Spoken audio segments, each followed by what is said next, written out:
Good morning, everybody, and welcome to the Let's Talk Movies podcast. No, that's not correct. Welcome to the Let's Talk Morning Show with me, John, and Dennis. Yeah, I'm doing way too many of these intros in the last 2 days. That's right. It's also 7:30 on a Tuesday, so no one can blame you for being a little bit tired. Got your coffee though, that's good. I actually had a double shot of espresso this morning just to wake up. Really? I like that. Yeah, it was what much needed. So Unfortunately, that's just a cup of black coffee, no espresso, just chock full of nuts because I love nuts, and I had to have that this morning. And after the show's over, I'll have my second cup to get the day going. there you go. Yeah, you need that energy boost. Yeah. So today, obviously, what like we do every single week is we'll answer a few questions until 9 a.m. when Dennis has to unfortunately go to his regular job. Then he'll get off. I'll do the regular usual giveaway. We'll do the magic wheel. We'll spin it, pick 2 digital code giveaway winners, and then I have a question about black and white 4K Blu-rays, which I'll do solo because I didn't think Dennis was ready for that kind of question this morning, right? Yeah, so unfortunately, I think that's kind of the balance we have. I'm more of the fan side of like the casual viewer, if you will, and I know that you're more the in-depth, like that's why you're so great at doing your reviews about what 4K scans were better and everything like that, where you could probably give me the worst 4K in the world and I'd be like, oh, it looks pretty good, but then you'll be like, dude, you're an idiot.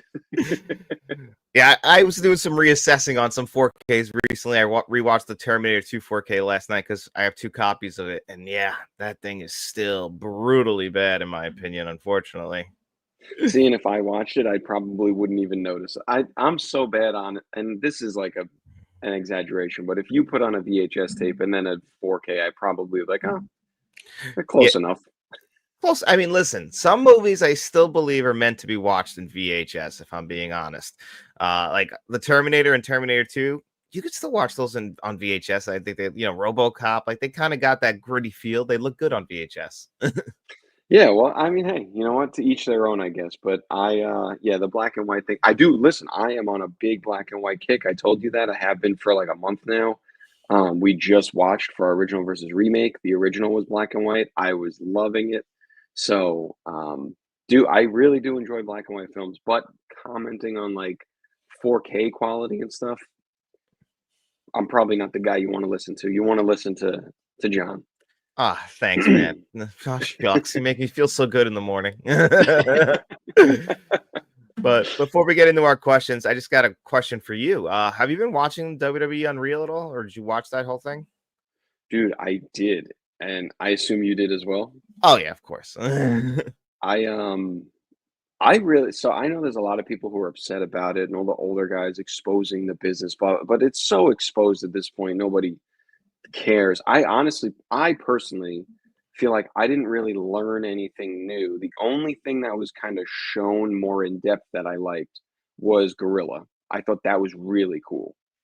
Yeah, I was actually surprised that they made a graphic and everything for like where Gorilla is and how they put it up and where everybody sits. I didn't actually know like all that. Like they all had their designated seats, and each match producer sits in there, and that also exposed to me that like we used to always talk like way back about like what the guys did in the ring and kind of like what we assumed and like how they call stuff on the fly. This made me realize that they probably call some stuff on the fly, but a lot of stuff they have to remember just for the cameras. Yeah, which was interesting because I just keep thinking about how funny it is that Abyss is one of the like highest ranking producers now. People love him and his work, and I I felt so bad. Did you see the episode where his match ran long and he Oh, kept I going over to Bruce Pritchard apologizing? And Bruce was kind of being a dick. It was actually William Regal who was like, like, it was great. I enjoyed it. And it's like, and him trying to explain, like, we cut the Anaconda Vice already. Like, what else could we cut? And like Bruce being like, basically, like, it just is overproduced. It's over. Like, I'm like, damn, like, it was still a good. And I remember watching that match live and having like no complaints about it. But I guess, Bruce is like one of the higher guys, has to worry about the ads and Netflix. Yeah, so you get that point, but I felt so bad. He was like, "I'm so sorry, I'm so," and I'm like, "Dude, you did great. Like, don't apologize." But I thought that was very interesting, and like you said, there's two parts that showed it. Because everyone's always like, "Oh, Macho Man used to print out every single step of his match, whereas some guys freestyle the whole thing," and it's like now you see. The producers are saying to the cameraman and everyone in the back, all right, next they're going to hit this, and then they're going home, and then they're going to do this move. And so they obviously know ahead of time what's happening.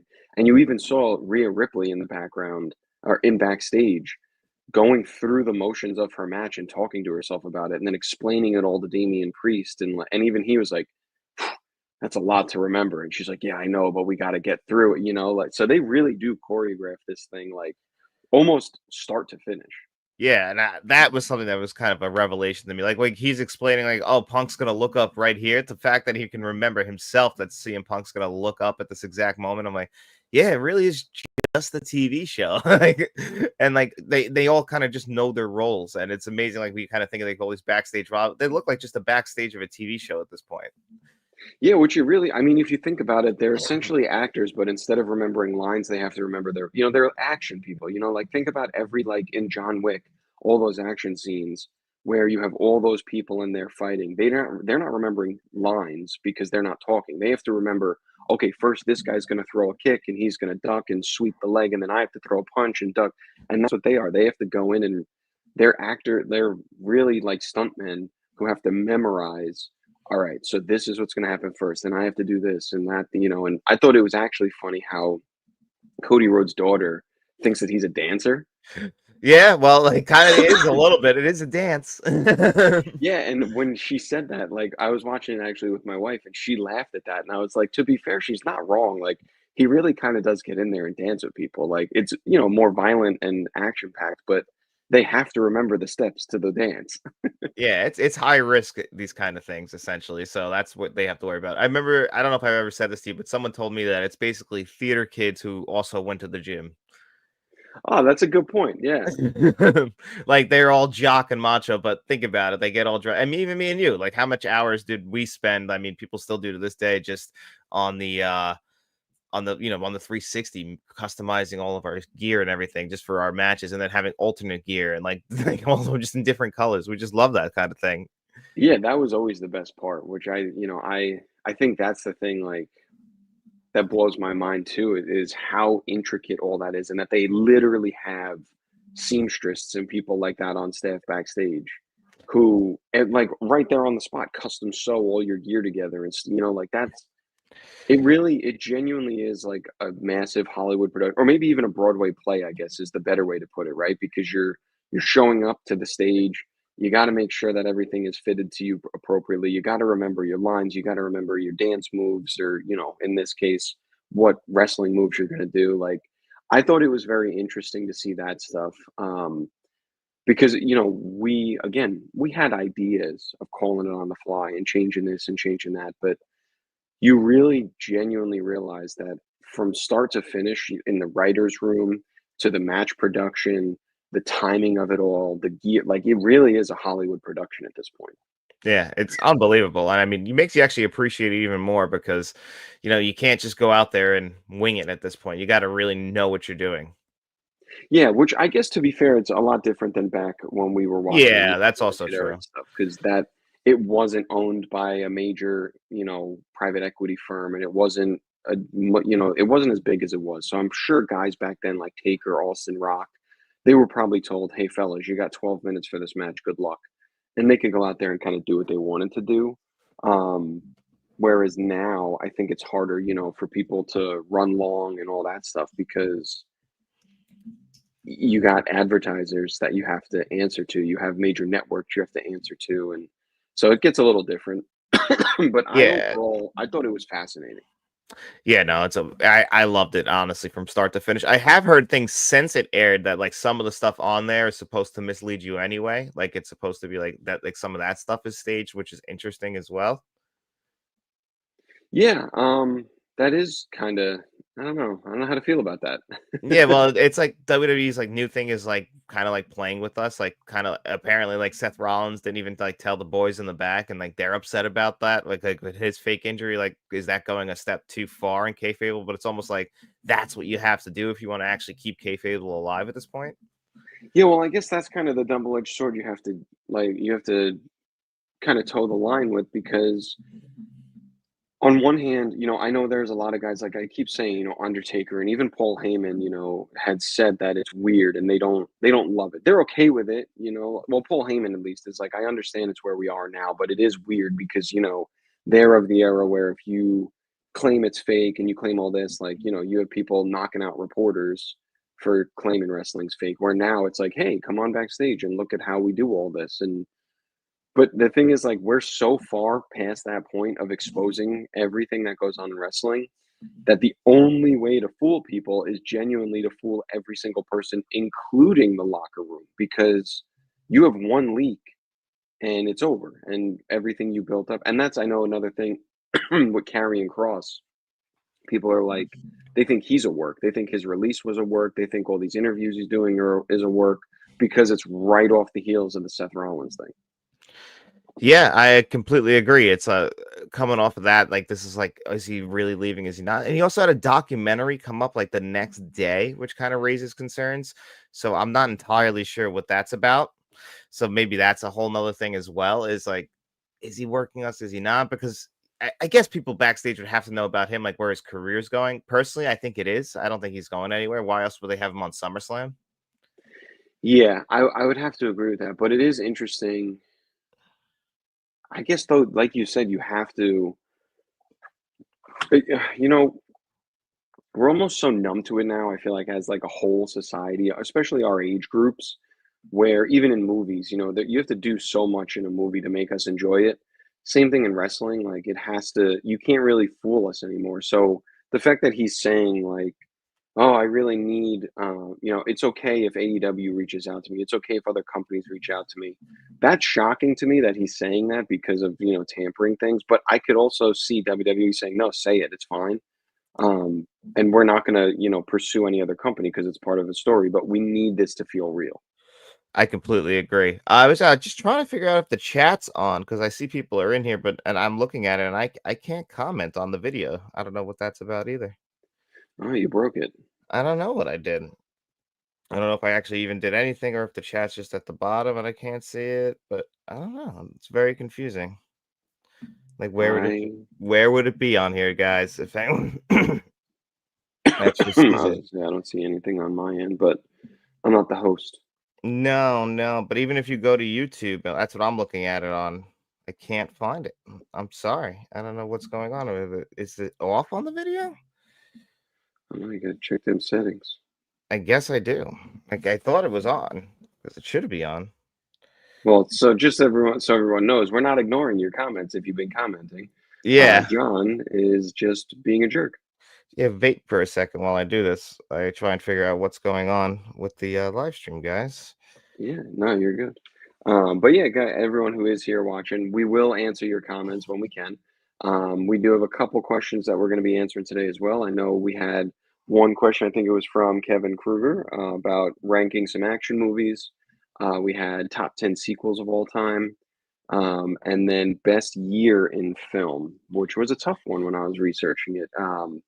I felt there was one general consensus that most of my research found, if you don't count like the golden days of Hollywood as they explain it, um, there was a couple years that kept popping up, and it's hard to argue against them. But I think I'm going to try to go devil's advocate on some of these, just for personal preference.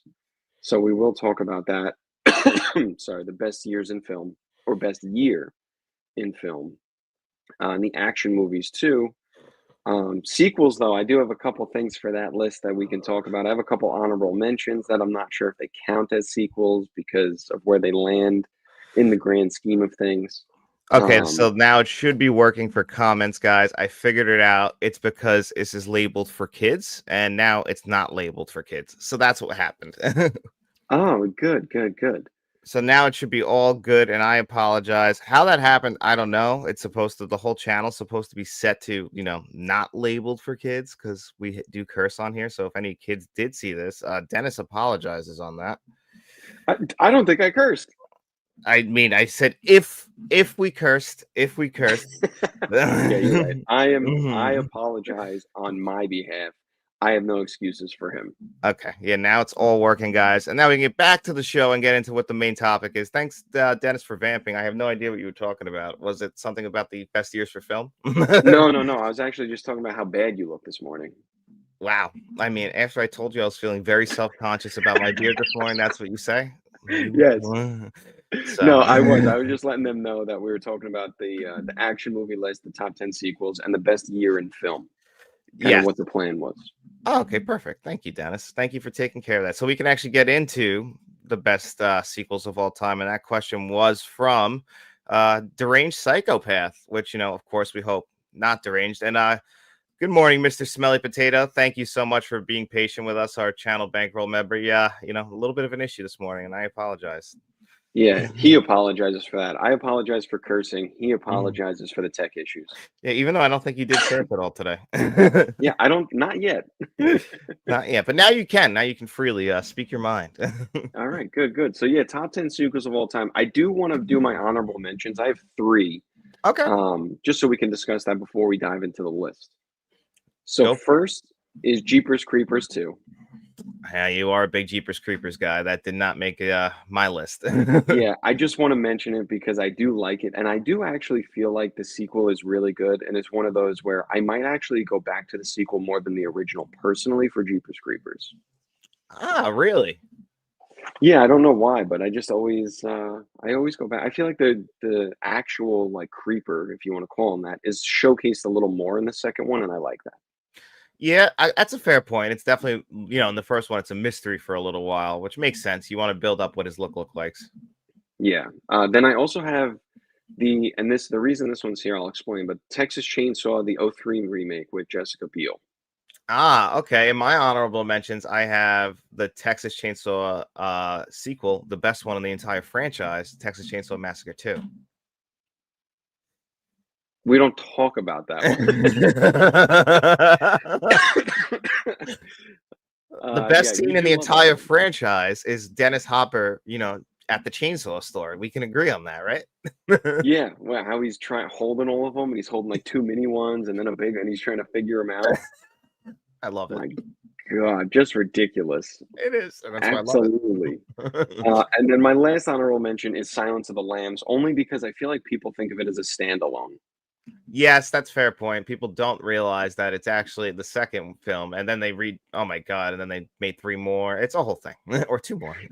Yeah, yeah. No one really. I feel like no one talks about Red Dragon, which technically was before Silence of the Lambs. I think it's Red Dragon, Silence of the Lambs, Hannibal, and then whatever came after that. So I just wanted to mention it because technically it's a sequel, but no one ever talks about it as a sequel. Yeah, people seem to get confused on what the entire like Silence of the Lambs franchise is. Like, I don't even know what you would label them as, but like, you know, Hannibal Lecter isn't the main character in that entire franchise. He's actually a supporting character. That's why he has so little screen time in both Manhunt or Red Dragon. Well, Red Dragon they increase it, but in Silence of the Lambs, because it's really about the detectives looking for someone and needing his assistance. Yeah, yeah, and he doesn't really get a lot of screen time. I get well, he gets his fair share, but he's not really like the big one. But um, I just, like I said, want to mention it because by technicality, it is a sequel, and it's one of the greatest movies of all time. So I feel like you got to kind of mention it, even if people don't consider it a sequel. Yeah, no, that's a good point. Good point on the list. I only really had actually Texas Chainsaw Massacre 2. I also had the second Captain America film, Captain America Winter Soldier. Oh, that was a good one. Yeah. Yeah, that one just missed the list. And Jen, I kind of had a little bit of a joke one, but I watched it so much as a kid. I had Speed 2, Cruise Control.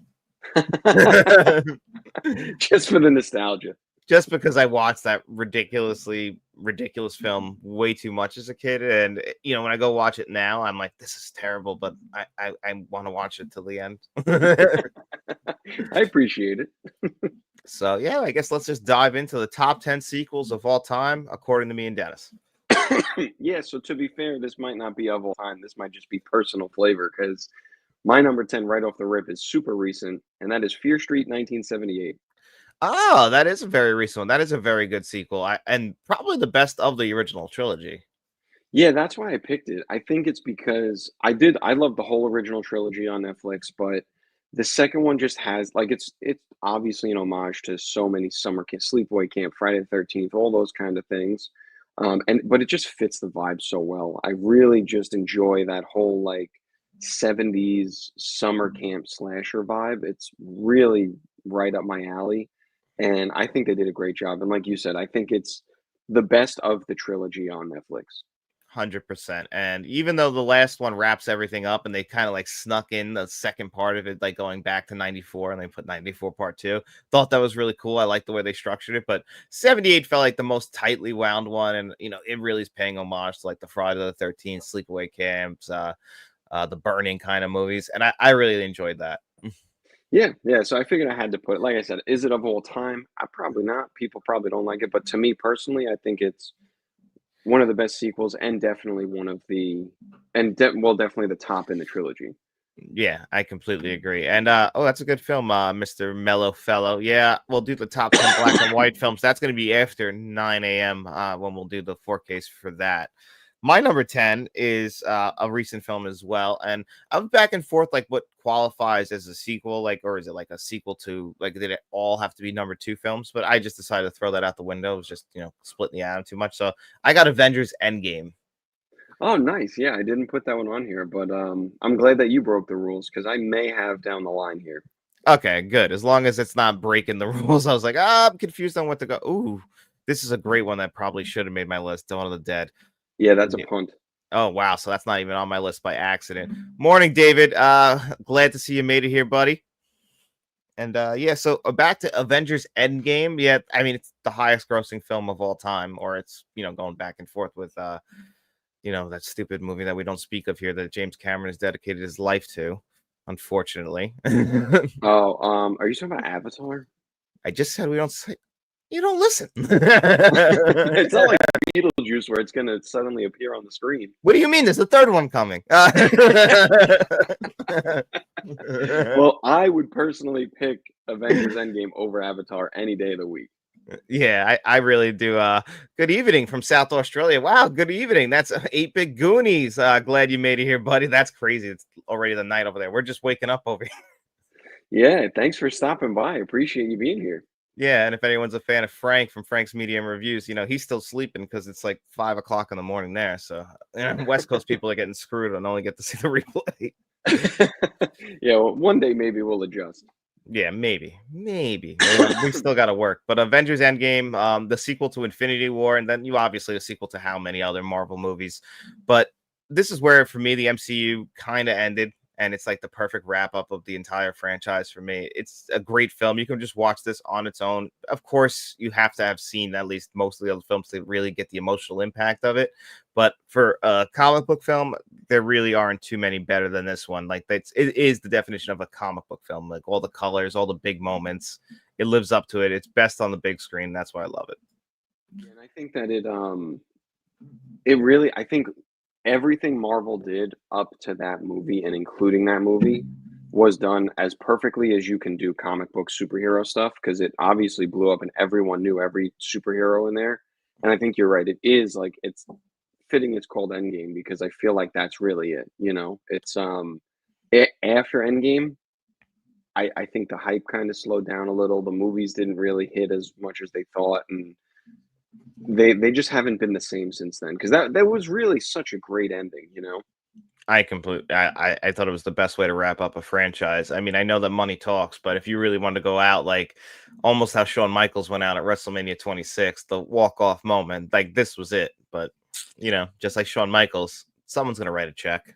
Yeah, they always have to. Yeah. So my number 9, I went with another more recent in the horror genre, which I'm realizing most of mine are horror. So there we go. I went with Pearl. Oh, that's a great one. Pearl's an awesome choice. That was one of my favorite films from that year. And yeah, it is way better than X. So it's even the best one in that trilogy. And again, that's why I put it on here, because it's if you ask most people, they like Pearl more than X and more than Maxine. They think that this is the one that really defined that trilogy. So same with Fear Street, the sequel, the number 2 in it. I feel like really encompassed what the whole thing should be. And to be fair, I feel like for a lot of things, especially if it's a trilogy, The first one is usually the one laying the groundwork, so it's a little bit slower, a little bit more character development, so that the second one can really hit the ground running and do everything you want it to do. And then usually by the third one, you're like, okay, we've seen this before, and they're out of gas. But the second one in these cases, I feel like are always the ones that can, like I said, hit the ground running. All the characters have already been developed, and people are excited to see what happens.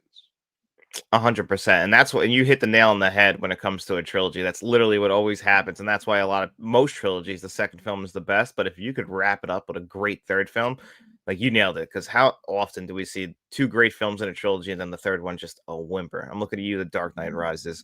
It's Yeah, Mellow Fellow, Age of Ultron. And you actually a lot of great films came out after Age of Ultron. Age of Ultron's like, yeah, it's an okay Avengers film, but much better with Infinity War and Endgame. And then it kind of goes back down to that level. So honestly, it's funny where you picked that because I have a middle piece in a trilogy is my number 9. I got Toy Story 2. wow. All right, I like that pick. Not on my list, but a good choice for sure. Yeah, I mean, like, Toy Story 3 is a great film and it's a great sequel, but my favorite one in that trilogy is Toy Story 2 because of everything kind of what you said. We already know these characters, so now they just like sending them down on an adventure. They have to go to like Al's Toy Barn. And like, they meet Jesse along the way, one of the best characters in the franchise, and you get Jesse's song, which is just gonna kill you emotionally. But there's also some just really funny moments in this movie, like when Buzz Lightyear's playing catch with whatever his main villain is, and he's like, you coming, Buzz? He's like, no, I'm gonna stay here and play catch with my dad. And they're just playing and their toys, and it's just, I'm a child. Like that stuff will just make me laugh out loud. Yeah, no, definitely agree. And it's again, like you said, we keep mentioning it. I think that's one that characters were developed, everyone knew, so you didn't need to waste time in that film developing, what's going on, who are these toys, what's their deal together. Like you already knew who they were, and you were excited to see what they were getting into. Yeah, it just felt like a straightforward comedy with some real big. It really felt like just a very good film, and it's still like when Pixar used to put the bloopers at the end too, which had to be just everything that I loved. I saw it was like kind of for adults and kids, and the perfect like Pixar balance. So David only went with number 2s, so he just has From Russia with Love, A Shot in the Dark, Godfather Part 2, Omen 2, Jaws 2, Superman 2, Aliens, Young Guns 2, Terminator 2, and Dark Knight, which is a great list of number 2s. Yeah, a couple of those will be discussed, Yes. for sure down the line. One of them is not on my list. I'm curious if it's on yours because when I told a couple of my friends what list we were doing, they mentioned one that David mentioned, and I was like, no, not going to happen. Oh, Empire Strikes Back and Back to the Future 2. Yeah, I'm curious Well, which one of those is Jaws 2 going to be on your list? I'm curious. I no, No, I'm surprised. no, it is not. Not that it's bad, but no, it's not on there. What about But one of those as well from his the two he forgot will also be on here. Oh, Home Alone 2 is a good call. The brick scene's my favorite scene in that movie because A, it would kill him, but he keeps getting hit in the face and it gets worse. Very good choice too. My 8 was a punt from before, actually. I did put Dawn of the Dead. Oh, okay. Good choice. Like I said, I forgot, so it didn't make my list. Yeah, I just feel like it's one of those, again, where most people probably know Dawn of the Dead more than any other film, really not even just what came before it, anything after it. I feel like Dawn of the Dead is the most famous of the kind of zombie genre. I mean, maybe 28 Days Later now, especially with them getting the 28 years later and all that. But I really think Dawn of the Dead stands out in the kind of Night of the Living Dead area as the best one in that whole entire franchise. 100%. I do think that that's the best one in that franchise. It's my favorite, like we discussed in original versus remake. So that's my second favorite zombie film of all time, only behind of Return to the Living Day, which is kind of a satire and spoof of like Dawn of the Dead's kinds of franchise. So, it's a little bit of a cheat, but that's a great call. Thank you. Thank you very much, sir. What do you have at 8? My 8 is one of my rare horror choices on my list, and that's the best Friday the 13th film of all time, Jason Lives. No, it's not on my list, but let's talk about it. All right. Did any of the Friday the 13th make your list? Yes. So do you want to punt it to where my other one is? Yeah, because I want to fight with you. Okay, good, good. So number 7 for me, personal choice, purely personal. is Gremlins 2. Oh, that's an awesome choice. I love Gremlins too. I feel like again it's one of those things. Now, the original Gremlins is awesome. Absolutely love that movie so much. The second one, again, we keep talking about it. You already know the characters, and it's just about the Gremlins being pains in the ass in the town, and it just turns the comedy up to 100. It gets as so ridiculous. You can't even. It really is over the top, corny, cheesy, just ridiculous comedy. But I think it hits the mark for me. Yeah, it's almost basically a spoof of the original film, but it works so well. You have like them really breaking the fourth wall. Leonard Moulton in this movie, who hated the original Gremlins, he actually agrees to come in and get killed by the Gremlins. That's great. Hulk Hogan in the theater is obviously a classic moment too. I love it. I think Gremlins 2 is a very underrated film. It was ahead of its time, I think, and I think people have now realized, you know what, it's probably a great film. Yeah, I love it. Also, in doing the research for it, I didn't realize that the reason it's so ridiculous is because the director didn't want to do it. He did the first one and loved it, and then the studio was like, "Cha-ching, let's make another one." He was like, "No, screw you guys. I don't want to do this." And I think they like told him basically, "You do this or you don't do anything," kind of thing. Like he won't get any other projects. So he was like, "Fine, you want me to do it? I'm going to make this the worst freaking thing you've ever seen." So he intentionally did everything as over the top as he could, breaking the fourth wall, like breaking all the rules in film because he was just so angry that he had to basically ruin his baby with the first one.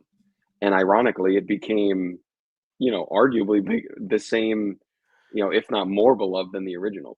It's a great film that, like, it's just because we kind of catch on to that. It's honestly what happened with the most recent Matrix film. That's pretty Mm. much what it was, is that Matrix film was calling out WB and all their bullshit because they basically forced them to make the sequel. Oh, they said they were going to make another Matrix film with or without you, and it's like, that's our movie. So they basically made a satire of Warner Brothers, and honestly the movie's terrible though, so I don't care what they did. You should have just never made another Matrix film. Yeah, swing and a miss. Gremlins 2, they stood on business and said, "You're going to make me do this. I'm going to make this the worst thing you've ever seen," and ended up making one of the best. Yeah, exactly. They hit a grand slam when they didn't even care to. Yep. It became a I'm satire sorry. of itself and a large live action cartoon. 100%. I'm watching Gremlins 2 today. I'm like thinking about like what movies to watch with Faith today because we get a day off like together. I'm watching Gremlins 2. I'm gonna force her. Glad I was able to influence your day a little. You did. So So yeah, that was 7. seven. My number seven is the best of all of the Indiana Jones films, The Last Crusade, the third one in the franchise, and where the trilogy should have ended. You broke the rules so bad on this. I It's know I did. insane. I know I did. I told you I was breaking rules, but I didn't know where to go. Like, how far do we split the atom? So Yeah, no, I mean, good choice. Not on my list, but but this is a hot topic, though. I feel like a lot of people will debate you on this, whether it actually is one of the better ones in the originals or not. well, yeah, like I know David likes Temple of Doom, and we'll say that's the best one, and that is a direct sequel. Whereas Last Crusade is, and I admit this, is very much the same thing as Raiders of the Lost Ark. It's the same film. Like they pretty much hit all the same story beats, but instead of it being like a love story, it becomes more of a father-son story. And I just kind of appreciate that more. And I think Sean Connery's great. So I always just enjoyed their relationship. And Mhm. I enjoy that opening, like we talked about last week with our top 10 openings. I like seeing River Phoenix be the young Indiana Jones. I think he's like the perfect young Harrison Ford. And you get one of the greatest transitions in film history with the hat. Like, he gets the hat put on his head as a kid. He looks up in the rain, and there he is Indiana Jones. I mean, I love it. I eat that shit up, and I eat that for breakfast. You eat pieces of shit for breakfast? Yeah. No. That's true. It Um, is technically a prequel to Temple of Doom. So maybe Last Crusade is technically the first sequel, and then I didn't cheat. Joke's on you. yeah, well, listen, you've already cheated with like 6 of these, so Wait till you see what I do at number six. oh god. Well, my number 6 is actually a punt. I think it was Mellow Fellow mentioned it. Home Alone 2. Oh, great one. Yeah, that's a great choice. Yeah, I just feel like this is another one kind of like Gremlins, right? Where you like the both of them, but the second one just kind of ramps up the comedy a little bit more and gets a little bit more ridiculous than the original. The original, like not that it's serious, but it's a little bit more establishing what's going on. By the time the second one comes, you're like, okay, here we go. We know he's going to be alone. Let's see what kind of hijinks he gets into, and it delivers. Speaking of like turning into a live action cartoon, like the reason why I like Home Alone more overall as a film, but Home Alone 2, the end, the third act where they're in the house and he's like got to get the better of him. That is some of the most ridiculous stuff on film in history. It makes me laugh every time. I think that's so much better than the stuff of going through the house. I mean, going through the house, like, they step on like the bulbs, so they're getting hurt, but like it's like I can see them walking away from this.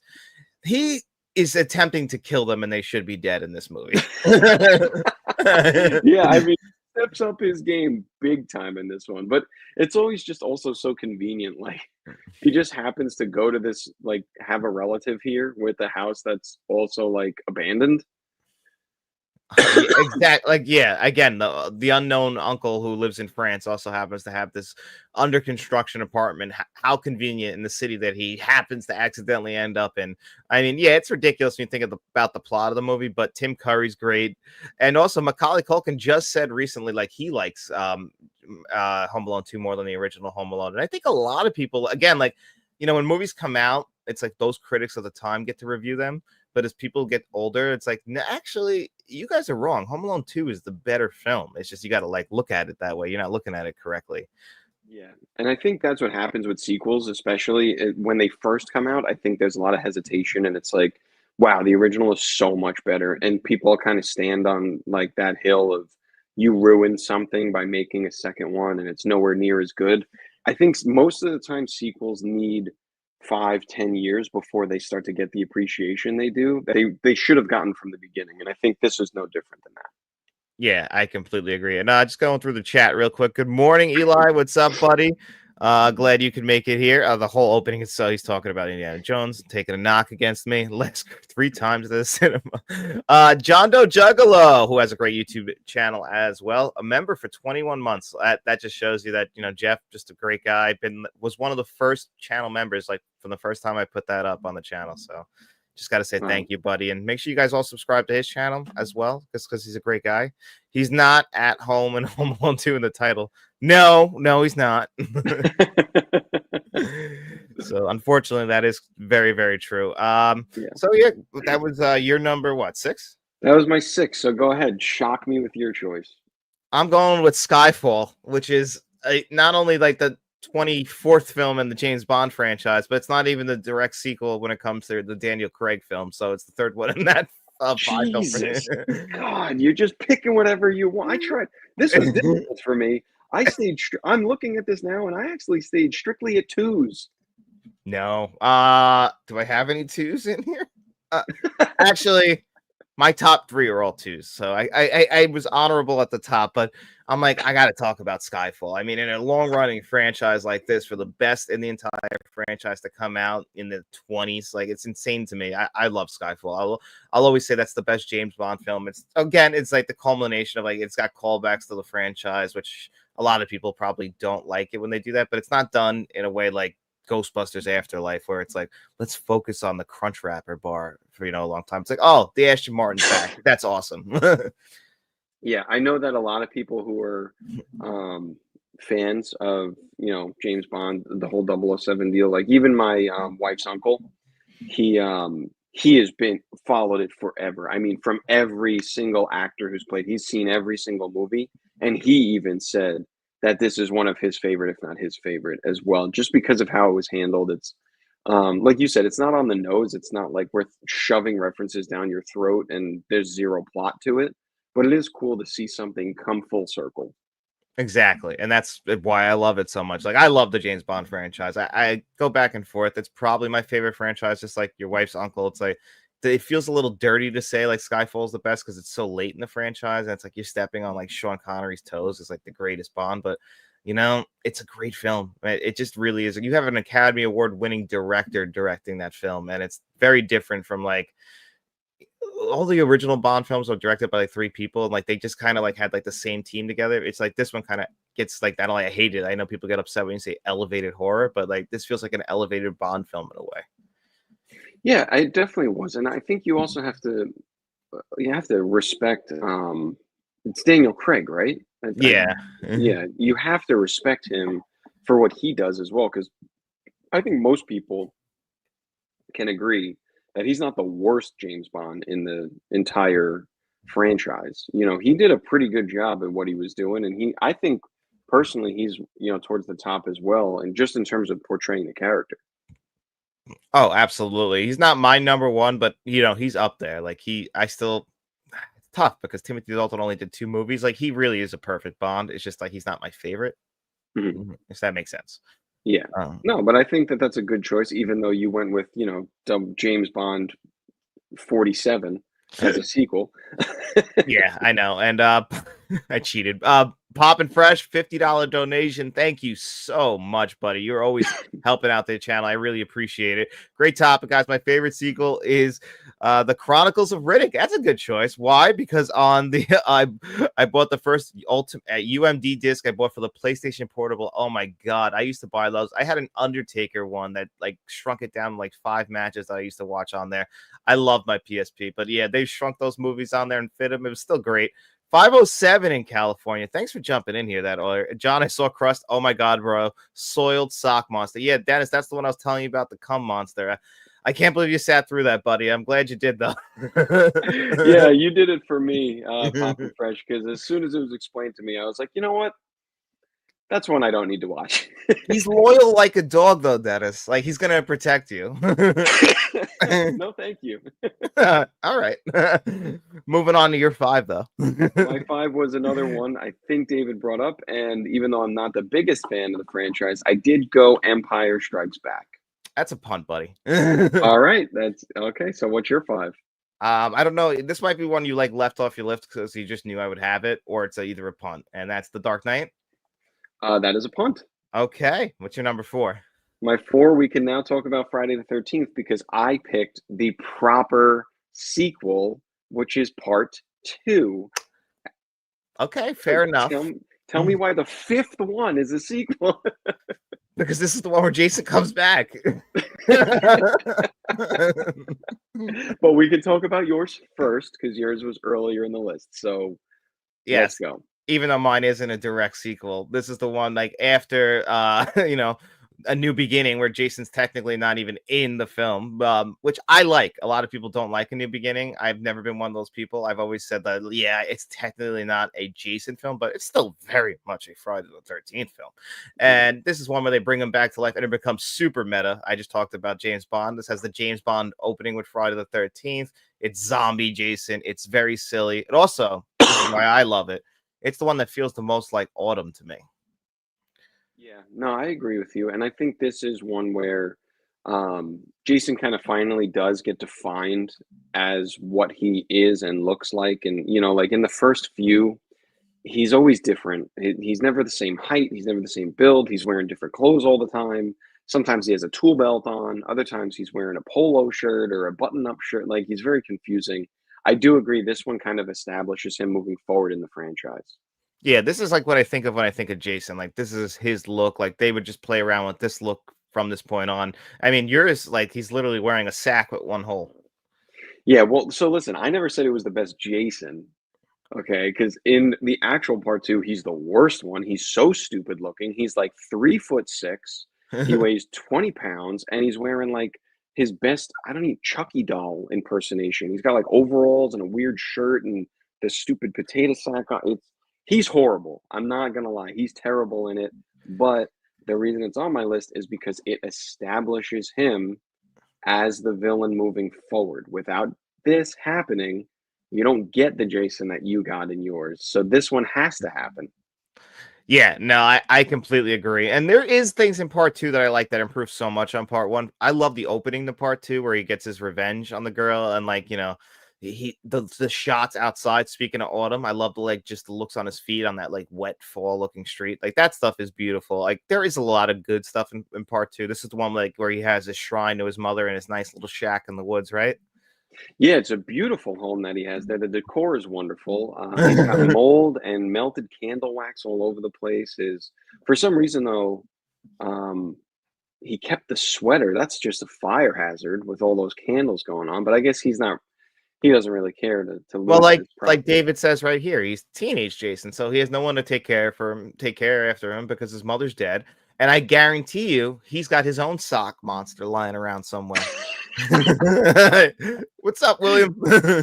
He probably does. I'm thankful they left that part out of the sequel though, because we didn't need it.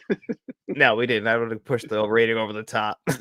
Yeah, but I think that again, the reason that I picked part two, A, it's sequels, so I went direct sequels, because I'm a rule follower, and like I said, even though the Jason himself is not super great, you don't really see him that much again. You know, it's not like in later films you're constantly seeing him stalking in the woods and everything. In this one, you really don't get to see how doofy he is towards the end.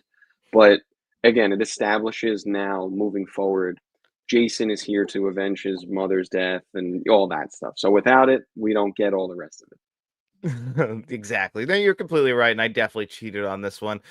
And this is a little messed up, but he's right. He probably did. Jason uses his mom's severed head. Knowing Jason, he definitely did do that. He is definitely a sick individual. He definitely is. Oh, this is pretty cool. Emmanuel said, I met John Cena Fan Expo. It was awesome. Dream come true. Oh, like, see that picture. Oh, that's awesome to meet John Cena. I know that's one of your heroes. Dude, that is really, yeah, that's awesome. I'm glad he's getting to do that now, being, out of his heel work back into babyface him and getting to go back. Because I know that that was cool for the fans for a minute, but it also was kind of like, all right, we did. I know a lot of people are upset about it, like how quickly it ended, but I think personally, like he's just a good guy and he seems like a likable guy. And everyone wants to. It's awesome to meet him. It's awesome to get to know him. He seems so friendly and everything that yeah, it's nice to see him get to do that again. John Cena, like me and you were admittedly like Emmanuel. I know this might be tough. We were not big fans of him during the Super Cena run back in the day, because I think we're a little bit older than you, and we were kind of like that era before where our guys now were getting buried by John Cena on a monthly basis, and it kind of hurt for us a little bit. But as things move past that, and like you could really appreciate John Cena, the human being now, and like Dennis said, he just seems like a great guy. All the stuff he does for the Make a Wish thing is like amazing. He's just a genuinely good guy. Then I also think he's a very funny guy. Like all the comedies he's in Peacemaker, like he's got that raunchy sense of humor clearly, and I vibe with that. So I kind of just love the guy John Cena now. The character, I'm Yeah. still a little upset about the burying. Yeah. I think what turned him around was when he did the US title thing. Remember when he used to do the open challenges? Oh yeah, that he wanted to elevate that title, and like people like actually, and then like he started losing. Like it clearly, like maybe it was like more Vince's choice. Like he started to lose more. Like he lost to Taker in like 30 seconds at Mania. Yeah, yeah. But I think now I'm happy to see him get his time, and I think it is nice of him to kind of say like, listen, this is it. Instead, most wrestlers who are like, maybe not. This might be my last man. Like he's like, no, I can't do this. I have a lot of other stuff, and he's getting his last little run here. But he's gonna be busy. I mean, he's in every movie now. Him and The Rocker, in every other movie. So he'll keep busy. Yeah, we don't have to worry about that. I'm sure he'll pop up for surprise appearances, like and stuff, but he just won't wrestle anymore, which I appreciate. I respect it when guys move actually off it and like retire, because again, Ric Flair, it's sad at this point. Yeah, he's getting like stretchered out to the ring to try to have a match. For no good reason. No. This next one up, my number 4. This is my last cheat down. Mission Impossible Ghost Protocol, which is the 4th in the franchise. Yeah, well, you're getting closer to number 2, which is a good step, but all right. Well, the franchise was like pretty much on ice at this point anyway. Like Mission Impossible 2 is the worst in the franchise. 3 is my second least favorite in the franchise. So then like this came out and it's like a revelation. This is actually directed by the guy who directed the Incredibles films and the Iron Giant, Brad Bird. I just think that this one hits the mark of like funny and action. It's just like the perfect, like me and you both I think agree, like we don't love action for action's sake. It's got to actually like have some sort of meaning, and I think you actually care about the characters in this movie enough that it's meaningful, and that's why it's my favorite in the whole franchise, and that's why I picked it on the list.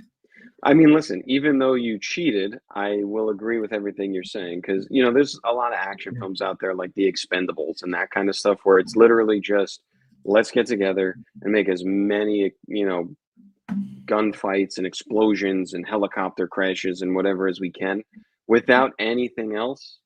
It's just not my style. So to have characters that you actually care about and you want to see them succeed and not get hurt, that's what makes a good action film to me. Okay, yeah, I agree. That's literally how I feel as well. I just can't watch junk action. Like I think we both agree. Like the Expendables are just like banging out greatest hits, but they're not good movies. Yeah, 100%. But hopefully, moving forward, you actually have sequels now.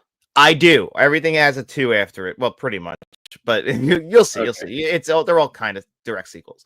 And All Kevin, right. no, you didn't miss your question yet, buddy. That's the next one we're doing. So we're up to my three, which is a pun from before I put The Dark Knight.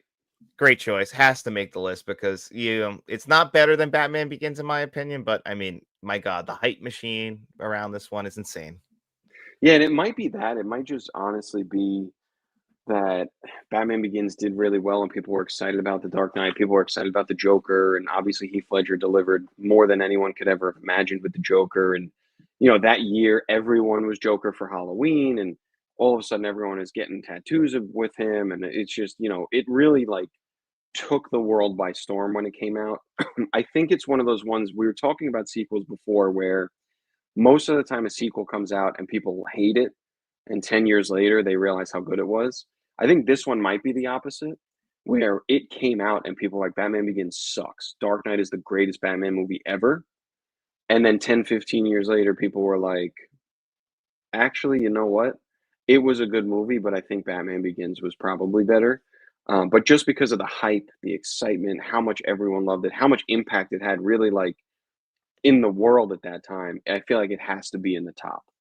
Yeah, exactly. I mean, Heath Ledger passing away only like added to the legacy of the Dark Knight because his performance is so good and it's always like what could have been, what if he had lived, like, would the Dark Knight Rises be better? Like there's so much around the Dark Knight. It's just like when you look at it now, the foundation has a little bit of some cracks in it. Yeah, and I think that's the thing. And like David said, Joker saved the movie. I think that's really what it is. If you were to actually remove that, like change the title to call this Joker instead of The Dark Knight, I think people would say, yep, that makes sense because that's who people care about. That's who people want to see. And that's who, again, carries the movie. Not that Christian Bale's Batman is bad, but he's so much less interesting than the Joker character. And every scene that you like and is memorable is the Joker. But again, just the impact it had in the world at the time, I think you have to mention it in best sequels of all time. 110%. That's why I appreciate that and being higher on your list. I had that at 5. My number 3, I don't know if it's on your list. The Godfather Part 2. So this is the one that David mentioned as well that I didn't put on my list Oh, because wow. I'm like Peter in Family Guy, where I don't like The Godfather and never even saw the second one because I did not finish the first one because it was so boring.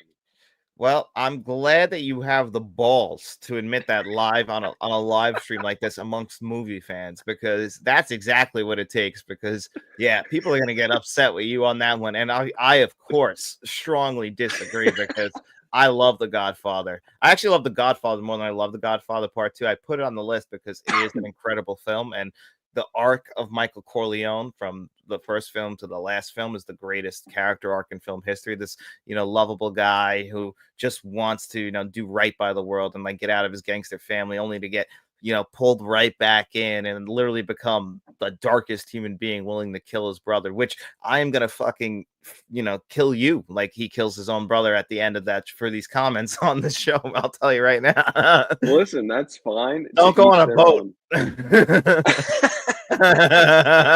This is still, yeah, it might be, I guess. I didn't realize people would be so upset about it, but I just I don't think it's very good. I sat through the first one and there was a point in it where I was so bored of it that I was like, how much time is left? And there was still like 45 minutes left and I just turned it off. I couldn't make it through. So personally, I apologize, everyone. My personal opinion, I don't really enjoy The Godfather, and I have never seen the second one. Fair enough. Listen, we don't shame people on the show and we don't shame movie fans. I always say that in the comments. I will shame you though, because you're also family and I can do that. Oh, listen, I am sure that the comments rolling in right now are shaming me, and the comments that roll in once people catch this later on in the day will be shaming me. But to each their own. That's all. Hey, listen, it's respect. That's all we could do. So This that's up one's to my great. 2 then. He's throwing up. I love that. Dylan, Yeah. the guy like you don't come to Let's Talk and talk to a guy like John Keefe like that. That's a line Oh. from The Godfather. Well, I wouldn't get the joke because I'd never seen it. Johnny Fontaine with his olive oil colored skin would have been great for that part, and that's why he'll never get it. All right. Listen, I said I'm Peter Griffin. When they do it, they're like when they make fun of The Godfather and they say it's too dangerous here. We got to send him to the country where all the guys trying to kill him are from. Let's send him there. I'm like, that is literally what happened. It is. It is. All right. I love it, man. I really do. So number 2, what do you got? Was that your number So 2? number 2, now I feel like I can't even finish the list because people are gonna be so pissed. But I don't even care anymore. I put Evil Dead 2. Oh, you know what? That is a great sequel, though. I appreciate that. It builds definitely on the foundation of the first one, and confused the hell out of me the first time I saw it. Yeah, but I think more than anything, like I'm saying with these sequels, it established what it was moving forward. You know, it kind of changed Evil Dead into what it became with the Ash versus Evil Dead and all that kind of stuff, and became so iconic. I think this was the one that really turned the corner for it and put it into what it became down the line. So I feel like it has to be mentioned in best sequels because again, it took what could have just been 2 movies and blew Evil Dead up into what it became now, where I mean, it's into everything. Everyone knows it. Everyone knows the character of Ash. Everyone knows the whole premise of it because, arguably, because the second one established kind of that comedic undertone moving forward and kind of the ridiculous nature of it all. Yeah, I mean, the original one's like literally made on a shoestring budget with him and his buddies in the woods. They were just friends and they made this incredible film. And like you said, like it's incredible that that movie eventually became what the Evil Dead franchise is now. That, they're still making movies. Ash versus the Evil Dead was incredible. So like people recognize the Evil Dead franchise, and the second one is like really would set the tone of what it kind of what Sam Raimi would even become, like that combination of horror comedy that he's like most known for. Yeah, so that's why I put it on here, like primarily for that reason. Whether you like it more than the first or not is personal taste, but I think it's like it establishes it moving forward. Everything it became, and like you said too, it's Sam Raimi. It really like it established a lot of different people in different ways moving forward. And I think for that reason, it's a great sequel. No, it really is a great sequel. I appreciate that being on your list. And like right here is Cinematica. You'll see right now, my number 2 is The Empire Strikes Back, which is a pun from you from earlier, right? Yes, I put that at number 5. Yeah, so that's a direct sequel to A New Hope, which back in the day was just Star Wars, and then this was the sequel to Star Wars, and then that became Episode 5, and now technically it is the 5th one in the entire Star Wars saga, but it is still the direct sequel to A New Hope, which was released in '77. This was 1980, and like Dennis talked about earlier, with all the best trilogies, you establish everyone in the first movie, and now you kind of send them on an adventures in the second one, and they do like what all good sequels like to do. Is you separate them, so they're on separate adventures, and you can catch up with them. Nothing ever gets stale. And of course, this is also where the trope starts of end it on a darker tone before we have the hero's journey in the next film. Yeah, and that's a big reason why I put it on here too, was because you have to put yourself in, the viewer's shoes back then. You waited however long to get this film, and then it ends basically saying bad guy wins, haha. And Mm-hmm. then you have to wait again to see what happens. So I know now, with how quick everything comes out and you have to wait basically 2 minutes before a sequel is out or another episode is out, whatever it is. Everything's so quick. I don't know how much time passed between this Empire Strikes Back and the third, 3 but years for each. okay, so you had to wait 3 years. And think about that. No internet back then. Like, you left that theater and you thought that Han Solo was dead. Like, you got no idea. Like, they froze him. Like, did he live? Did he die? You don't find out. Like, I don't know if anyone in the chat was alive during that time. I know there's people who comment on other videos who were, but like, I couldn't imagine like being like sick to your stomach, like leaving, and like not. You could just talk with each other. It's just a different time. Yeah, and that's what I mean. Like you didn't know, and for it to end on such a negative note, and then again, 3 years you had to wait with no internet, no dirt sheets, no spoilers, none of that stuff. Like you just had to wait and see what happened in the next one is crazy. So I think that that's I think it has to be up there. I mean, Star Wars in general is one of those that I feel like it's a classic, especially the original trilogy for what it did, what it accomplished, how massive it was. And you could argue, like I see David's comment here, that this is the best one in the original trilogy as well. So definitely agree with it being this high on the list. I only didn't have it this high for personal. It's still in my top five, but personal flavor played a part.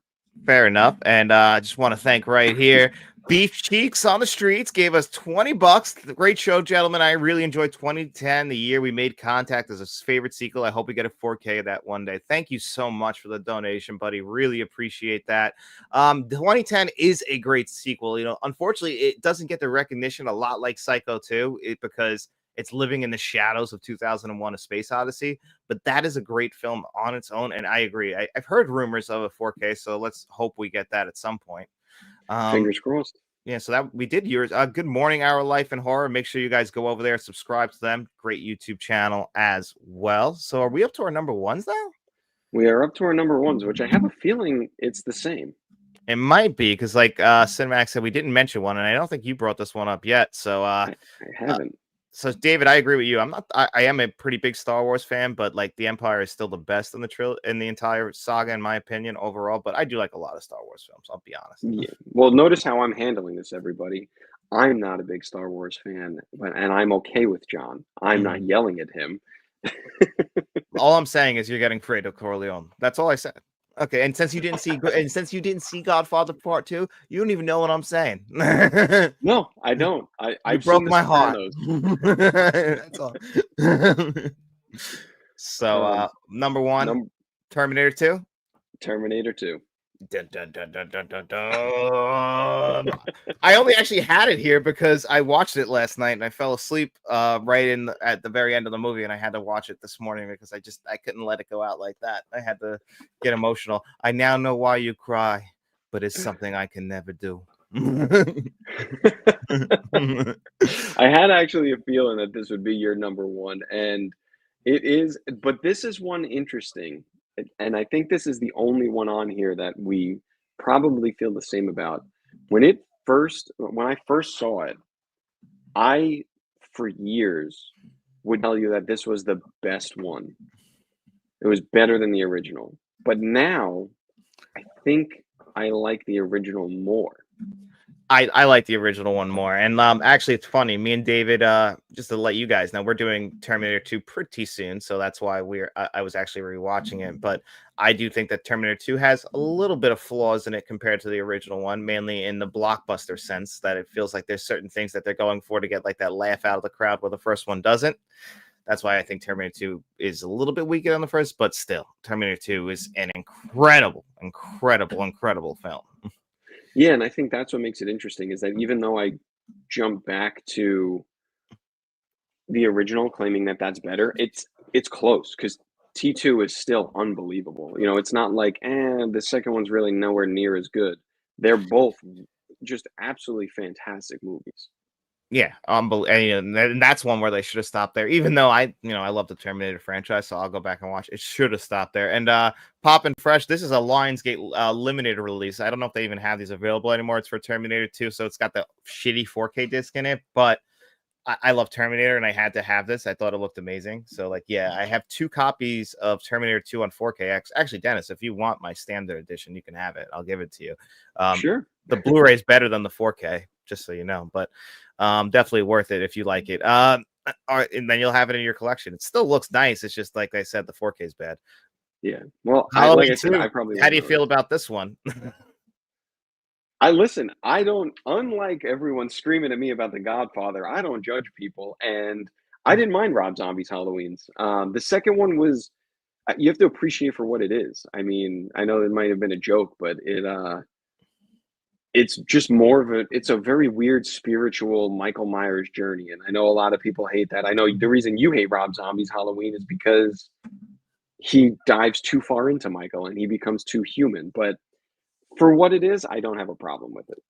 The original Halloween 2 is great. Like, I mean, like the original Halloween 2, like I think that's a good continuation of Halloween. And I mean, you're lucky because I don't feel like it should even be acknowledged as a sequel because I think it's what hurts it.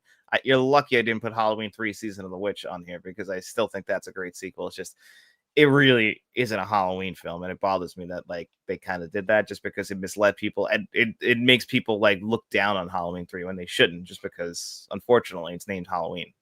Yeah, I think to be fair to that movie, it's not a bad movie. I think they fell into the trap of wanting they like I'm pretty sure the story is that they wanted it to be called Halloween so that every year around Halloween they can release a new horror movie, not a Michael Myers movie. And people didn't know that or didn't get the memo on that and got pissed. If they did follow that trend and made 10 movies, every single one of them totally unrelated to the last, except they fall under the Halloween banner, I think we have a much different discussion about that movie. But because just like with the one Friday the 13th with the fake Jason, people get upset because it's not really him. If you can step aside from that, it's really not a bad movie. And like Jason's just a guy in the mask. So the big reveal at the end doesn't really spoil it that much. He still killed everyone wearing the hockey mask, you Yeah, know? people should be more offended that the guy who was wearing the mask is a horrible father. That's what they should be more offended by. Yeah. Not anything else.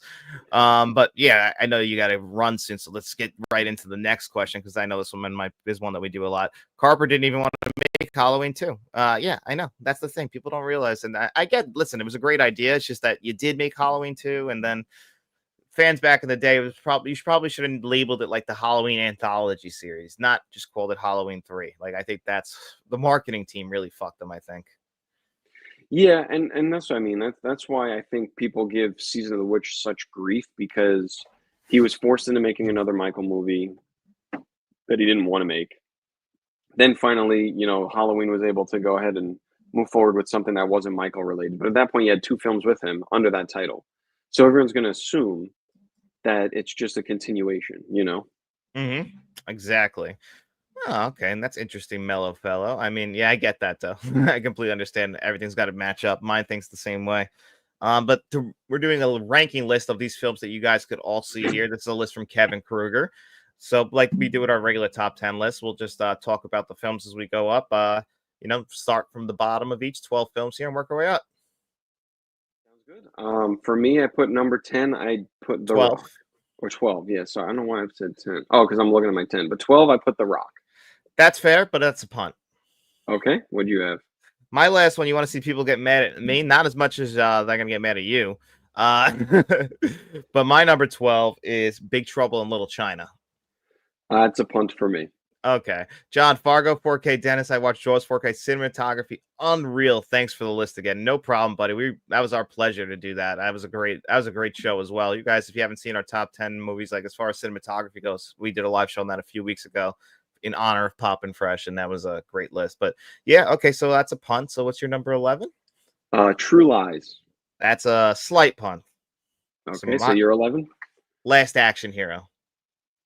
Okay, we could talk. My 10 is Last Action Hero, so let's talk. All right, my 10 was True Lies. Actually, funny, these are both Arnold Schwarzenegger movies. Yeah, that is kind of fun. You know what it is with him? I feel like I don't have a problem with him in a lot of his movies, but I kind of like I guess I get kind of burnt out of him, and I'm kind of like I don't know. The more cartoony it gets, the less I really enjoy it. I get that. And the reason why I have these lower is like I like Last Action Hero a lot and I like how it's all meta and everything. It's just if I'm ranking it against other films, it's a little bit lower. Same thing with Arnold Schwarzenegger and True Lies. It's like I really love the film, but if I'm ranking it against other Arnold Schwarzenegger films and other James Cameron films, I'm not running back as much. It's like just a good summer blockbuster. Honestly, Tom Arnold gets some of my biggest laughs out of True Lies. I mean, this guy talking about his wife cheating on him is just some of the funniest stuff in general. So, like, if that's my takeaway, and listen, I love Arnold. He's in my favorite movies ever. I'm never going to say a bad thing about him.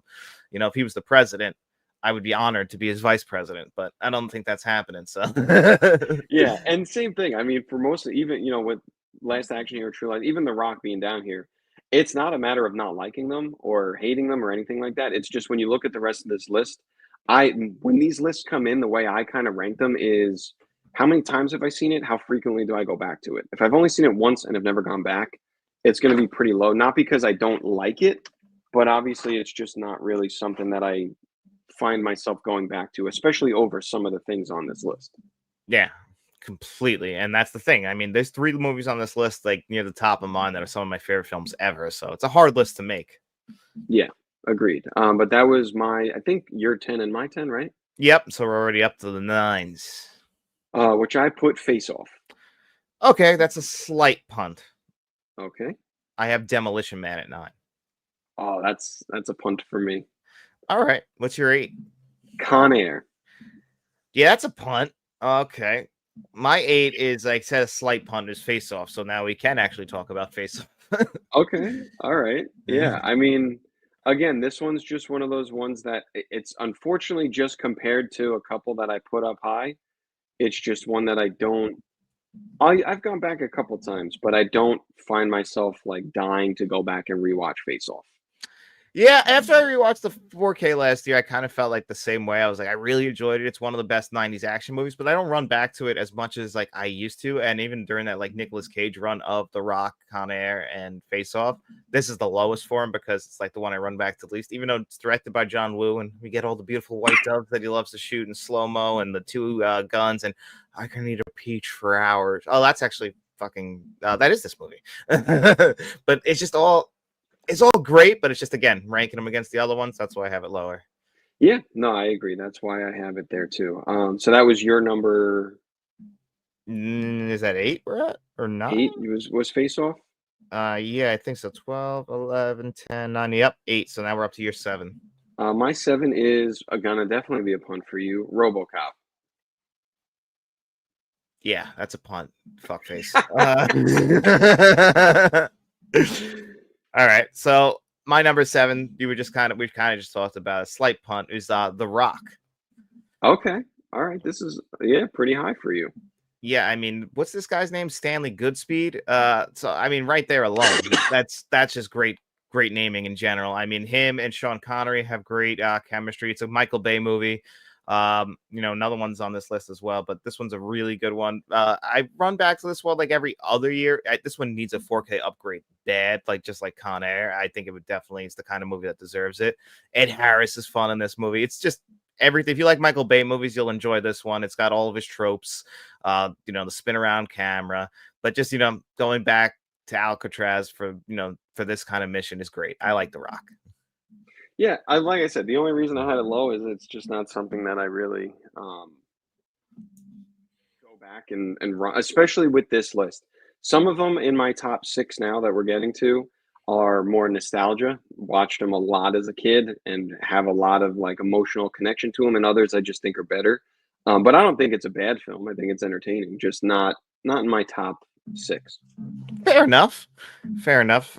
So that was our number. That was our 7s, right? Yes. So my 6 is a punt from you before, and that's Demolition Man. Yeah. Wow, you had that much higher than me. I love Demolition Man too. Yeah, well, I think that's the reason I had it up high here because I really enjoyed this as a kid. I feel like I remember watching this growing up, and Sylvester Stallone and Wesley Snipes together, I think is just funny. They have such a dynamic, and the future that they end up going into is such a '90s looking future. I don't know. I have a lot of a lot of nostalgic connection to it. Yeah, that's kind of like my thing with this movie is the only restaurant that survives is the only restaurant that I think should survive, in the American edition at least, is the Taco Bell edition. That was the only restaurant to survive the fast food wars. In the UK, I believe they got Pizza Hut, which I like Pizza Hut also, and same company essentially, and that's why they did that. And we used to be spoiled, guys. We used to actually be a society where we had Taco Bell and Pizza Hut in one place. I mean, sometimes they'd even throw KFC in the mix, and I would move in. Yeah, those were the glory days.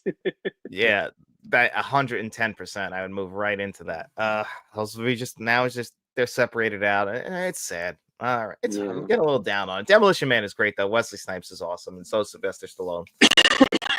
Yeah, and again, I think it has just enough comedy elements, and like I said, the future that they go to is so ridiculous with the things that the glasses they wear, or the virtual reality goggles and all that kind of. It's funny. There's a lot to it that you're like, well, We didn't end up there. I have cargo shorts full of burgers. Like, I mean, gotta sneak the food in. I get that. Oh So that man. would be your number 6 now. Number six. Yeah, so my six is Bad Boys. That is a punt. Okay. Okay. What's your five? Speed. One, two. That's my number five, actually. I can't believe we landed at the same point on that. Wow, finally nailed one. Yeah, this is it's just a classic. What's to say? Yeah, this is one for me. This is one of my favorite childhood Keanu Reeves movies. Still fun to run back to, but I remember actually playing like these characters, like just joking around, being like jacked from this movie. Yeah, I know when you like go back and rewatch it now, it's ridiculous premise and everything, but like it's a fun, easy watch. It's very memorable, a lot of nostalgia tied to it, and I mean it's Keanu Reeves. I can't say anything bad about the guy. And John DeBont directed this, who was the cinematographer on Die Hard, and this movie's basically just Die Hard on a bus. You got to keep it above 50, and you got to save all the hostages. And classic cop. Keanu Reeves got jacked for it. Him and Sandra Bullock. Speaking of Demolition Man, this is a couple years after that, but this is like what made her famous. Yeah, and she plays a role. They both play the role well, and I think it's just one of those like it does seem a little nonsensical, but you're invested the whole time. You're like, oh my god, are they going to pull this off? Yeah, and of course, I mean, you kind of know where this is gonna go. So that was our number fives. What's your number four? My number 4 is from you earlier. That is Big Trouble in Little China. That high, yeah. This was last on my list, which might surprise some people who know me. And I love John Carpenter, but I'm not the world's biggest Big Trouble Little China fan. Mhm.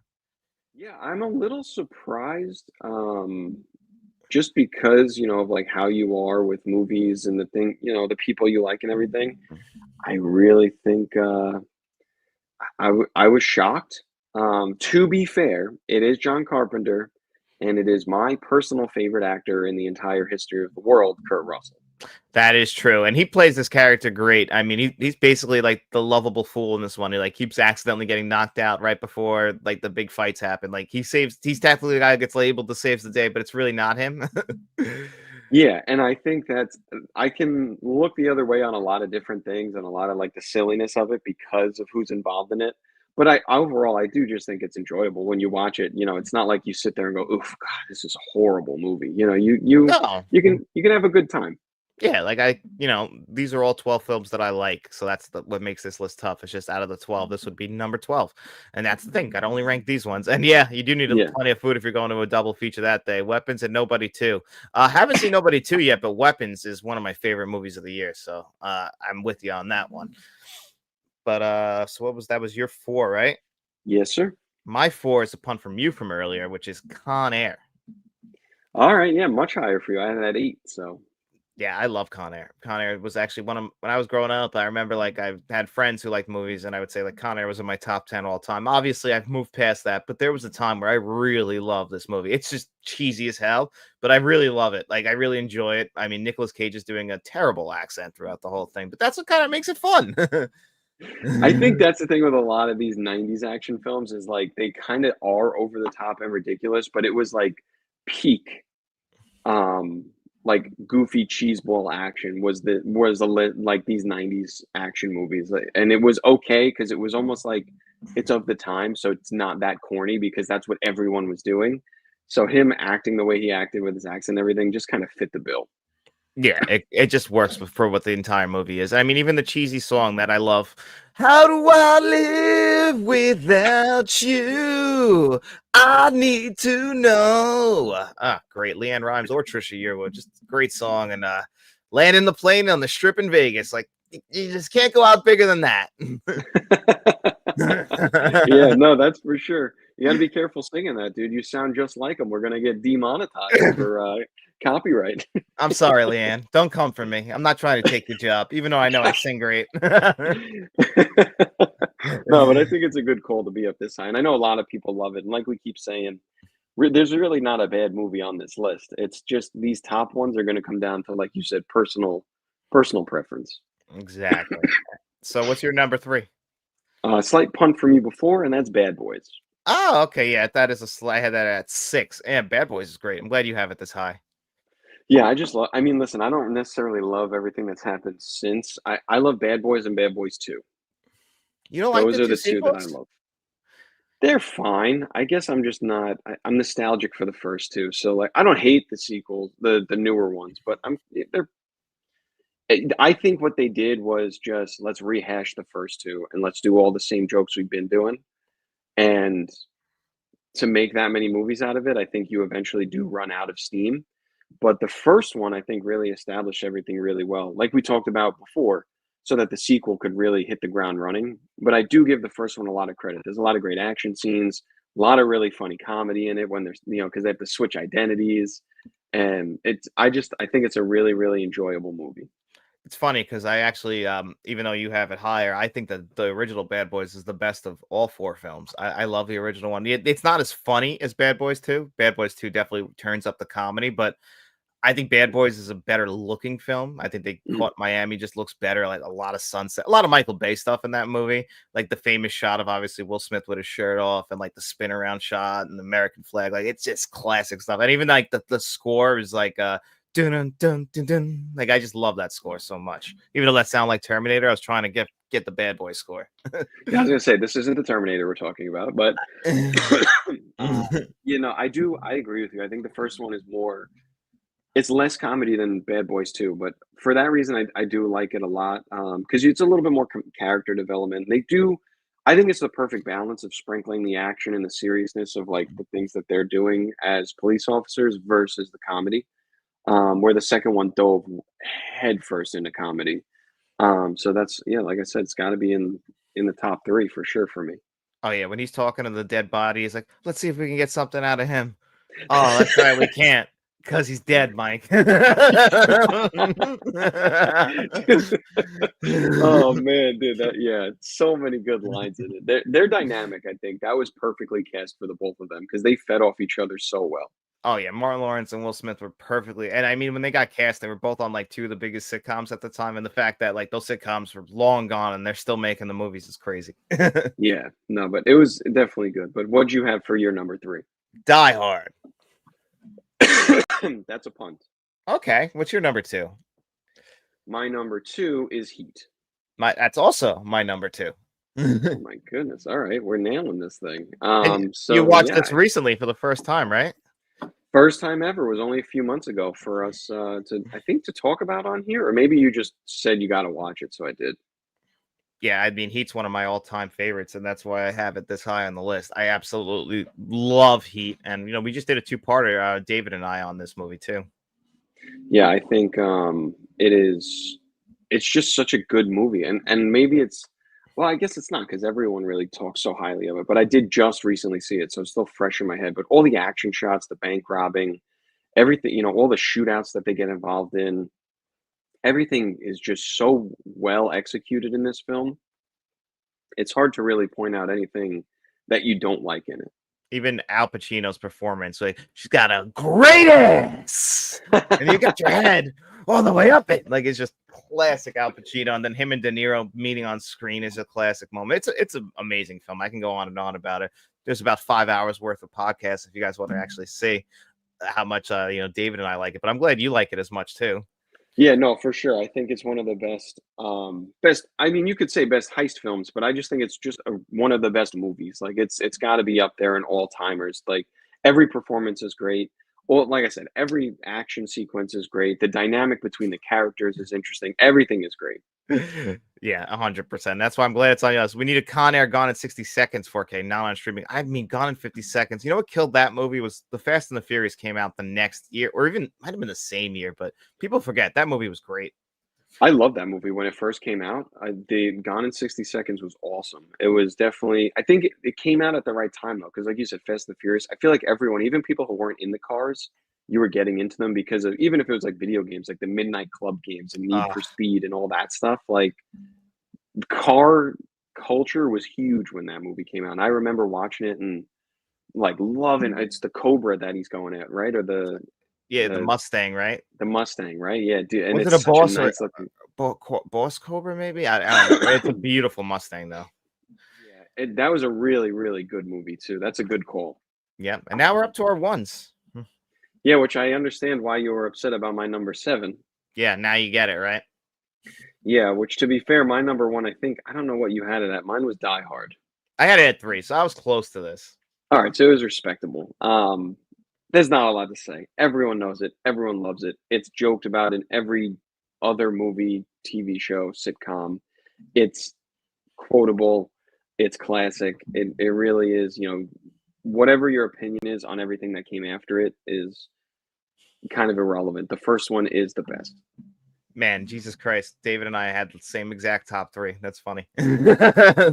Hey, I got 2 of those. Yeah, but I have the same ranking. That's But funny. yeah, but Die Hard, yeah, I mean, I had to have it at 3. It's a Christmas classic, and if you think it's not, you think it's not a Christmas film, you're just wrong. Hans Gruber is a classic villain. I think he's just as important to that movie as John McClane is. I think that Alan Rickman did a phenomenal job just as much as Bruce Willis does a phenomenal job. Everybody, even what's his name, Reginald Vell Johnson, and all the other villains in the movie, like the douchebag FBI agent from The Breakfast Club. Oh, I'm forgetting his name. Like everyone's great. Yeah, everyone played their role perfectly. And like I said, it's one of those movies everybody knows. Everybody knows at least 2 or 3 quotes from it. It's just a classic film that you can't go wrong watching. Yeah, 110%. And that means my number 1, yeah, you had it at 7, is RoboCop. RoboCop, out of all these movies, this is in my top 10 all time. I cherish RoboCop. Yeah, I'm sorry that it's not higher for me. It's just, again, personal Yeah, no, I get it. preference. I'm not knocking it. RoboCop's awesome. I just hated that he debuted in WCW one time. That's a fair enough reason to hate him. I mean, just to come down there and bend the bars and like, oh my god, I can't. That's one of the worst tie-ins. And also, to be fair, that wasn't to promote RoboCop. That was to promote RoboCop 2, which is not as good as RoboCop. There you go. There you go. Yeah, but I listen. I agree with it being this high on your list. I know that you love it, and I knew when I put it that low that I would be dealing with it. Um, but I think it is an awesome, awesome movie. No, 110%. It's amazing, and that's why I had to have it at number 1. I couldn't when I saw the list. Like these top 3 movies are all very special. I think they're all very good. So, you know, you can go back. I just cannot go. Relationships getting rocky this week. Yeah, it's getting a little tough. I mean, the guy didn't like The Godfather and wouldn't put RoboCop at number 1. I'm just being honest. If you want, I can lie to everyone and No, pretend to don't. like everything that everyone else likes. I hate that. I hate it when people do that. And you can read right through those people. So I appreciate I'd rather everyone be honest. If you haven't seen a movie, you don't have to pretend to have seen it. Like I've said it a million times. I haven't seen Gone with the Wind, so you know. Me either. But you know what I have seen? I have because I took a film course. I have seen Stagecoach. I've seen Citizen Kane. Seen all those kind of things. So I mean, can I Stagecoach is get some great. credit for that? You can get a little credit. You got to be honest though, because you can't be a fool. You can't be a faker. I hate people who do that. There's so many people on the internet who you can just tell haven't seen things and they just want to increase their clout. It's like, don't be that guy or girl. Not right now. But hey, listen, if it's not, I have seen Goodfellas. I have seen Casino. I have seen The Sopranos. I've seen Mhm. everything else about the mafia. Just not a Godfather guy. Sorry. It's fair. No, it's fair. And yeah, this is all good fun. Obviously, we're not gonna really Fredo Dennis, except he Yeah, won't no. be here next week, but for different reasons, right? Yeah, I'm going on a very long vacation. He'll be back, maybe. Just like to get, the last question we'll do together before you gotta go. You just let me know when you gotta go. Yeah. Single best year in cinema. So this was a tough one, honestly. I was trying to kind of, in all my research, because I was trying to look at how many things got released in what year and everything, and even in just searching what the best year of all time was, 1999 comes up a lot. Because in 1999 you had Fight Club, The Matrix, American Beauty, Green Mile, Toy Story 2, Sixth Sense. I mean, that's, to continue on and on. It's really quite the year. But I feel like I'm leaning a little bit more towards, completely unrelated to the fact it was the year I was born, 1994. So those were actually both the top ones I had on my list were 1994 and 1999. So I went back and forth. I think 94 I agree with you, would be the best though. Yeah, I just think looking through the list, you have Forrest Gump, Shawshank Redemption, Pulp Fiction, The Lion King. Yeah, Clerks, which I know is huge for you guys. I love Clerks. Um, Interview with a Vampire, which I know some people don't love, but that was huge at the time. Dumb and Dumber. We talked about it with Jim Carrey. This was the year of Jim Carrey. He had Ace Ventura, The Mask, all that. He's blowing up here. I mean, you have so many that came out that I think are important to us. I mean, you also have to acknowledge the fact that we just touched base on Speed, Yep. which is another one from there. So it's it was a big year, and if not for anything else, those top three, like I said, Pulp Fiction, Forrest Gump, or I can't remember what the third one was already, but Shawshank Redemption. Shawshank Redemption. Yeah, all that stuff. And also, I throw Leon the Professional in that year. That's another one that I absolutely love. I believe that this might be the year of In the Mouth of Madness, which I think is the most underrated John Carpenter movie. So 94, just everything was, there's so many. I'm pretty sure there's even more we're forgetting. Just the movies that were competing for Best Picture were some of the best movies of 1994. And that's why I have that like so high on my, that's why I put it number one too. Like you said, even Speed's a classic of that year. There's just so much. It was movies coming out all the time. I know Mellow Fellow said Lion King's overrated, but I that's a big childhood one for me. I love the Lion King. I think that's Disney's best film, honestly. In my opinion, it's still my favorite animated film. So all that came out in 1994 is just incredible. 99 though, you got The Matrix. I think that's the same. American Beauty won Best Picture that year. Mm-hmm. I think it lags a little behind. I think it falls off a cliff at some point on like 94, which kind of like gradually gets worse. I think 99, like, all the great ones are up there, and then it just kind of dies. Yeah, I would agree, and that's kind of why I went with 94, because even though you have quite a bit going on in 99, like you said, the drop off in quality is pretty substantial. Like we said, The Matrix, Fight Club, American Beauty, Green Mile, Sixth Sense was even in there, Man on the Moon, Office Space. But like, you start to get to a point where it's like, all right, these aren't bad movies, but they're not, I guess, personally. But I think this is a question that if we could dive into a little bit more in depth if we had, because we only got this question and decided to answer it like 2 days ago. So if we had some time to substantially look through, maybe we'd have some different answers. But just on kind of personal preference and the quick glances that we did, it's hard to really go against those 2 years, just given how many humongous blockbusters were in them and how many of those films are still considered classics to this day. Yeah, it was a tough question to answer last. Like we said, we had like the two main ones, and then we had like a couple if we had a little bit of time left, we'll answer. And actually, the black and white one I'm going to do alone. But this one we just wanted to address real quick from Wahoo. Top 5 remakes that are better than the original. We do have a show that, original versus remake, so this would kind of spoil the show for us a little bit if we kind of answer this right here. Yeah, but if you do, like if you have a top 5 on your own that you think the remakes are better, you can send them our way, and we'd be happy to add them to that show and watch the original versus the remake and give you our opinions on them as well. But like John said, we don't really want to do a top 5 list of that on that topic, because it's a series we're working on where we actually are watching original remake, putting them against each other and trying to score which we like more. So while we won't answer it, if you have your personal top 5, send them our way. We'd be happy to watch both and see how we feel. Yeah, we have got a new episode coming out on Thursday for Cape Fear. So excited. That was a good discussion. I liked it. I did too. I really enjoyed it. We got our new show also, Was It Great or Were You Eight? That's out as well. So we, me and Dennis working on some stuff here on the channel, of course. Trying our best. I mean, we'll see how long I last with how this show went today. I might be voted off the island, but I'm doing my best. We'll see. We'll talk about it after you leave. Yeah, I do have to jump out for work. Fair enough. And I'll keep talking some years and doing some stuff in your honor. Maybe you go out there and you rethink everything you said here today. Yeah, maybe. I'll see. Probably not going to change my mind, but I'll see. Fair enough. Don't change your mind. Don't give in to peer pressure. Don't smoke cigarettes. Well, thank you for the life advice, and thanks for having me as always. It's your show too, buddy. So we'll see you guys. We'll see you next week at 7 7:30 in the morning. And like we said, Thursday for our other show. So make sure you guys check that out. And obviously, I'm still going to be here for a little while longer. Just saying bye to Dennis. Yeah. Have a good one, guys. Later. But yeah, just to piggyback on what David's saying, I agree. 1984 is one of the best years. Beverly Hills Cop, Ghostbusters, Temple of Doom, Gremlins, The Karate Kid, Police Academy, Footloose, Romance in the Storm, Splash, great one. Terminator, best film of all time. Friday the 13th, Part 4, which I guess is good. Never Ending Story. And I believe Amadeus won Best Picture that year, which I think is a very, very, very good film. So I'm glad. I think I agree with that one as well. 1984 is one of the better years.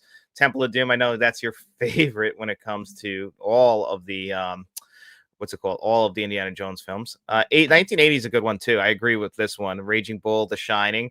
Can't really go wrong with any of those films popping fresh. That's a good one. I think 84 might be the winner. It's 84 or 94. Something about the fours. The Last Starfighter, 16 Candles, Amadeus. Yeah, you can go on and on. Yeah, you won, buddy. You won. 1984 is probably the winner. But 1975, I wanted to throw in there as well. We've been talking on our show, David, about all of the movies that are celebrating 50th anniversaries. One Flew Over the Cuckoo's Nest. Obviously, Jaws is celebrating its 50th anniversary as well. That was a great year for like Best Picture nominees. Dog Day Afternoon. Just great movies came out in 75. So I think that's another one you can throw on the list like 50 years ago. A lot of things about like 04, like that's another one. If you want to go like into the 2000s, had a lot of great movies. 05, 85 are great ones. I think 92 and 93 are very underrated runs as well of movies. 93, you had The Fugitive. Well, a lot of movies came out in 93. Jurassic Park is 1993. Schindler's List is 1993. A lot of great movies in 93. So you can always throw those in there. When did one of my favorite noir movies, I think, what year was that? I think that's 90. Yeah, it is 1992. 1992 had Malcolm X, but it also had Juice. And I think, what year did Deep Cover come out? I think that's 92 or 93.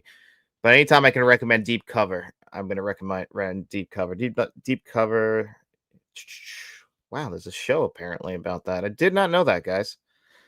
But the film is 92, so that's the same year as Malcolm X as well. So 1992 is another great year. That Menace to Society might have been that year as well.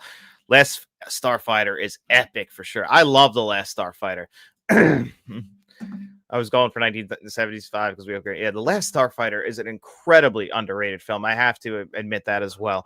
I love that movie. Also has a great 4K Blu-ray. Recommend that highly, highly, highly. Let's add the magic wheel. We'll do our digital code giveaway as well, guys, while we're all here. And then we'll do the black and white 4Ks for everyone who stuck around for the top 10 movies in black and white on 4K Blu-ray. But we're going to do this first. Here's all the names on the wheel. We'll shuffle it around a little bit. And hold on a second. I remember from last week I had the song on. We'll customize it during spin. In Love with the Good Life. Unfortunately, we can't have that. No music. They don't like it. So we'll just have to do sound effects like a drum roll. We'll do drum roll, right? Sounds good. And we'll spin it. That was a bad call. It's very loud. I think I'll need that right now. I'm not a fan of Schindler's List. In fact, I dislike it. I find it kind of insulting. I'm curious as to why, because I think that 1984 still has the 1993. Absolutely not. I forgot about that one. I have to forget about one of Wes Craven's best films. First winner, Mr. Smelly Potato. I think that's 2 weeks in a row for you, buddy. And congratulations. That's our channel bankroll member. Always one of the best guys on the planet. Mr. Smelly Potato will remove you. We'll spin again. Yeah, very curious. Although I don't like Schindler's List. I think Schindler's List is a great movie. That's one that I can really go back to. For a dark subject like matter like that, but I think the filmmaking is incredible. Beautifully shot. A lot of handheld stuff in there, and you also get great performances by Liam Neeson and Rafe Fiennes, as that's how you really pronounce his name. I know it's and then Eptastic Joshua, which this is your first time winner. So I'll explain now what happens for the digital code giveaway winners. Here are the digital codes that you are going to have your choice of. Right here. If it has the Let's Talk Morning Show logo in front of it, it means it was already taken. So everything else is available to you. Just reach out. Let me know which of the digital codes you want and reach out to me at my email address first and foremost, letstalkentmt@gmail.com. But I do have a Twitter account /X account. I also have a Facebook account, also have Instagram, Even if you're using Threads, it's out there as well. But always email's the easiest because for some reason things get lost in the shuffle on social media with all the mentions and everything like that. So if you can reach out to the email address, whoever the first one is, they'll have their choice of digital code. As long as the other way doesn't take it, that digital code is all yours. So congratulations, guys. We do that every single week. Look for the questions on Friday if you want to enter, if you've never entered before. Make sure you do that. And what did Beef Cheeks on the Street say? Thank you, John. 4K stunning. Yeah, the special effects are dated, of course, but I like that. But it is one of those comfort food type films, just a nice 80s films. I actually like the effects in it. Yeah, they are. I mean, this is something I guess I've come to realize on being on YouTube is like more personable. Is you know, I get really bothered by CGI, bad CGI, more than I get bothered by like bad 80s effects. Like you can make an argument, like, and I understand that if people like the Terminator, I've heard it a million times, like when they cut away and it's like not the Terminator anymore, and he's like fixing his eye and everything and how it's moving, it looks bad, almost like in Poltergeist. I don't mind that as much as I mind bad CGI. I kind of appreciate their practical effects, the bad practical effects, more than I appreciate, CGI effects in general, just because, it's a person doing that. It's still there on the set. When you just the green screen backgrounds, like it looks artificial. And no matter what they do, it's very hard to cover it up. Now, when you combine CGI with practical effects, I think that's when you can get like movie magic. That's how you end up with another one of the best films of 1993, Jurassic Park, where they are using Stan Winston animatronics while also using brand new state-of-the-art computer-generated imagery. If you combine the two, you can end up with a great film. Terminator did it first, but obviously it was taken to the next level with actually Tron, technically, I believe, is the first film to use CGI imagery, but it doesn't look great. But now, for everybody who did stick around, I do have a list of the top 10 black and white 4K Blu-rays, and I believe these were all classic films I picked, not anything like that was like shot in black and white lately, like for example, Criterion's release of Francis Ha. That actually, I believe, it doesn't even have a 4K Blu-ray, so it couldn't have made the list anyway. But I got them all in hand right here. I'll show them all off to you guys. Ignore everything you guys can see in the background. Spin around, like, I live in a small house, so my office here that I shoot all the videos in. I also has all my movies, but it's also the tripod, the lights, batteries. I got to keep it all in this one room. So, bear with me on that. But again, this is the live show, so we're doing it live. We're doing it live. But number 10 on the best black and white 4K Blu-rays, and this is actually a question I want to make sure I point him out, and acknowledge him. It's Rogue 1677 right here. Stunning looking and audio. So Rogue 1677, buddy. We'll answer that question right now. Number 10, one of the greatest Christmas movies of all time. It's a Wonderful Life. This got a 4K Blu-ray release. I believe this is Paramount. No, actually, this was 20 cents. Oh, no, it is Paramount. I thought it was Paramount. I'm like, I remember the Paramount logo. But this movie also comes with the colored edition back in the 1980s. Turner, they were coloring classic films, and one of the movies they did color was It's a Wonderful Life. And cinephiles were pissed. Now, might be a little bit of a controversial take, but I actually do like the colored version, but it's only in Blu-ray on here. The 4K black and white version is also fantastic. Now, this is one of my favorite Christmas films, so I actually do watch this every year in black and white and color. I used to alternate, but one time of It's a Wonderful Life was just not enough, and I think this 4K Blu-ray does check a lot of boxes. Again, coming with the color Blu-ray, has a ton of extras, and the black and white 4K in general is great. Really cleans up the movie to the best you can.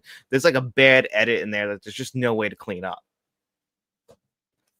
The most recent addition to the list, because I watched this for the first time. Well, I've watched the film before, but I watched this 4K for the first time yesterday in preparation of a list I've been working on for months, the top 10 Westerns on 4K Blu-ray. Well, I had to see The Man Who Shot Liberty Balance on 4K Blu-ray, and this is a fantastic 4K Blu-ray directed by John Ford, I believe, starring John Wayne, and we just talked about him at number 10, Jon Stewart, in a kind of different role for him. That 4K Blu-ray is also from Paramount. Great 4K Blu-ray, believe it or not. They actually did a great job restoring the visuals. Like there's a scene early in the movie, like just when Jon Stewart and his wife are showing up. James Stewart. My God, what an idiot I am, huh? It's very different people. James Stewart's pulling up on the train, and it looks gorgeous in black and white. Plenty of film grain, but not overly grainy, nothing. Like everything has been restored visually. They have 2 restored audio tracks with a 2.0 and a 5.1. Just very stunning looking 4K Blu-ray. And I was like iffy because it's Paramount. They can go both ways, good or great. And this is surprisingly one of the great ones. At number 8, I got Breathless. Now, this is a great 4K Blu-ray. I love the packaging on it. This is a very famous black and white film, but of course, they kind of went with a colorful 4K Blu-ray here through the Criterion Collection. Now, this is an upgrade from their already released Blu-ray, so you don't get anything new as far as anything but visuals. You're only getting a visual upgrade when it comes to this. No audio, and all the extras are the same, but the packaging is upgraded. I'll appreciate that. And this movie, Breathless, I think this was Jean-Luc Godard's first film, but it's a beautifully shot black and white film. It's an enjoyable movie. It's not one I really run back to. I think that 4K came out a couple of years ago. I haven't had the pull to run back to it. It's one of the what is that, the German New Wave or the French New Wave? So it's just a different type of movie. If you're not into that, you might not enjoy the movie. But I just received the Shootist Blu-ray from Arrow today. That's a great one. That's John Wayne's last film. Great movie as well. I have to grab the Blu-ray myself. I haven't gotten that. I was hoping a 4K would come, but I don't think that's happening. The Night of the Hunter I have on standby here at home, John, from your list, of course. Well, that one might make this list. We'll have to wait and see. Not to spoil it. It's obviously on the cover, though, so you do know. But yeah, this one, just make sure you're into this type of movie before you buy it. The 4K Blu-ray is beautiful, but this might not be a movie for everybody. It's not even, like I said, one I run back to, but it's like one of those movies I wanted to have in my collection. Next up, one of the most famous films of all time, one of the most quoted films of all time. Here's to looking at you, kid. Casablanca on 4K Blu-ray. This is a Warner Brothers release. This one always kind of reminds me of Thanksgiving time, even though I don't know why. It has nothing to do with Thanksgiving, but it's just one I would watch around Thanksgiving. So absolutely love this movie. And the 4K, Warner Brothers does do a pretty good jobs on their transfer. I also love the slipcover with the blue on the outside. I think that really stands out. One of the most famous movies ever. I mean, I can go on and on about how good the film is. You just hope that this 4K Blu-ray can stand its ground on its own, and it damn sure does. I love Casablanca on 4K. It's definitely the definitive edition. Everything comes in crisp and clear. Don't have to worry about anything. Next up, just one of my favorite Stanley Kubrick films, believe it or not, and that's Paths of Glory. This is a Kino Lorber 4K Blu-ray. There's two 4K Blu-rays from Kino Lorber that concentrate on Stanley Kubrick's like black and white films. There's this and The Killing. This one's my favorite of those two movies. This is actually just one of the greatest anti-war films of all time, starring Kirk Douglas, who in this movie just looks and sounds exactly like his son, Michael Douglas. He's the leader of a group of soldiers who realize that they are going into their death, and a lot of soldiers refuse because they are going to die, like sure death no matter what. They're being sent into a lose-lose situation by their country, and unfortunately, for them, they're told that we're going to have to sacrifice at least a few of you guys as an example, because that's like treasony. That's like deserting. You're not doing what you're told. You're not following a direct order. Kirk Douglas comes to their defense, explaining how you were basically sending them into their death. And, all this time, the people who are making these decisions are living these glorious lives. And Kirk Douglas is trying to point this out to them. Great movie. And then you building up to like the third act, and it's just what happens is so shocking and so sad, and it's still stuff that happens like to this very day, in the sense that the people who choose for us to go to war are never willing to actually do that stuff themselves, and just look at these soldiers as just numbers on a spreadsheet, and just shows you the terribleness of war. And Paths of Glory, the 4K Blu-ray, it's great as well. It's just, if you're going to watch this movie for the first time, I can highly recommend this. Oh, interesting. Never heard of it. Thanks, John. I think you'd really like that movie. It's a great movie. One I'm sure everybody has heard from, and this was in the last Columbia Classics release, and that's On the Waterfront. Well, again, another one of the most famous films of all time. I could have been a contender, just great stuff in this movie. One of Marlon Brando's most famous roles, obviously. Just one of the most famous films of all time, but it's beautifully shot. That's one thing. I don't know if people talk about it all the time. Obviously, they talk about what the film is about, all the quotes, the meaning of the film, working on the docks, unions, and, dirty unions, all that stuff has been talked about. But the way that this movie is shot is something I don't know if enough people talk about, and they capture it beautifully. But these are Sony 4K Blu-ray releases, recent ones at that. So you can imagine, this is one I've actually kicked around the idea of doing a solo 4K Blu-ray review of, because I haven't really ever gotten to talk about On the Waterfront like directly, and the 4K I think deserves that.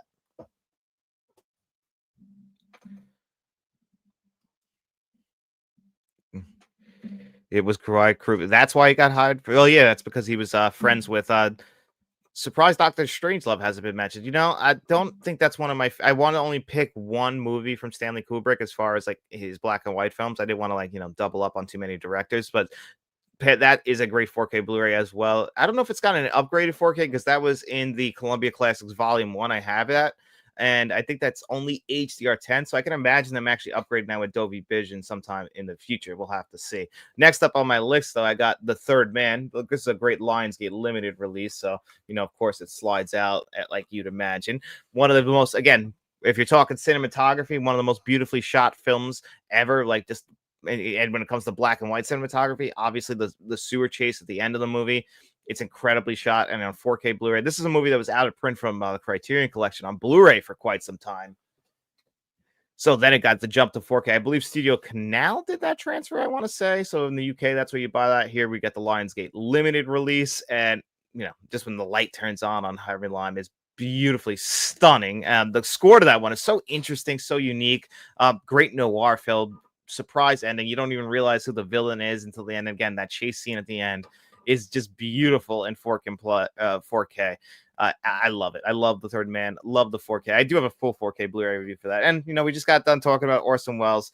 Right up here in the top 3, you got Citizen Kane. This movie, the 4K itself isn't great, and I can't open this because I don't have enough screen space to open this bad boy up. But Citizen Kane, it's one of those classic films. Everybody tells you it's a great film, and you're like, oh my God. And should I really buy this one? And should I check this film out? Everyone says it's the greatest film of all time. Even you have to see it once because it really is a great film. It still stands up to this very day. Orson Welles directed this. I think he was 25 years old. To have this kind of mindset to write a movie like this. Obviously, he co-wrote the movie. That's a big talking point about the film. That's what the movie, what's that movie called that came out a few years ago with Gary Oldman, directed by David Fincher? Mank. This one was directed, also co-written with Herman Mankiewicz. So that's a big part of it. But Orson Welles stars in this movie, but the effects of him aging up and down, he looks like what old Orson Welles would look like in this movie. They did it perfectly. And the way they shot this, like making rooms look bigger than they actually are, all camera tricks, some of the greatest transitions in film history. The breakfast sequence is incredibly memorable.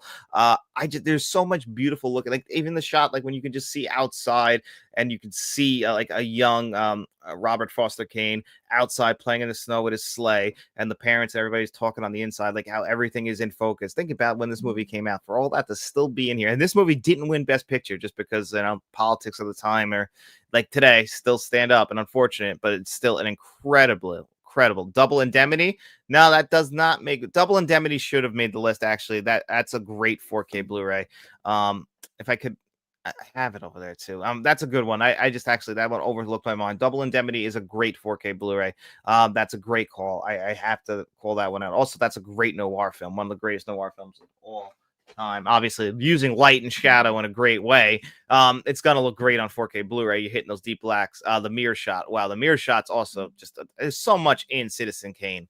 My top 2, though, and these have been my top 2 as far as black and white 4Ks go for a while.